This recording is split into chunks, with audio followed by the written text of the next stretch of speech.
Dinas Komunikasi dan Informatika Sumatera Selatan meluncurkan Computer System Incident Response Team atau CISRT pada 11 kabupaten dan kota serta 7 universitas di Sumsel dan Lampung.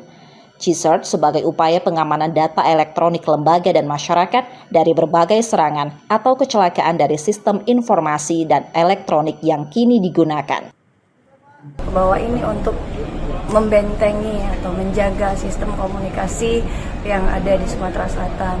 Apalagi sudah berdasarkan ada PP 28 tahun 2018 itu terkait dengan SPBE bahwa semua aplikasi ya harus menggunakan elektronik interaksi komunikasi harus menggunakan elektronik. Nah, inilah salah satu mengapa CISRT ini sangat diperlukan untuk seluruh kabupaten kota.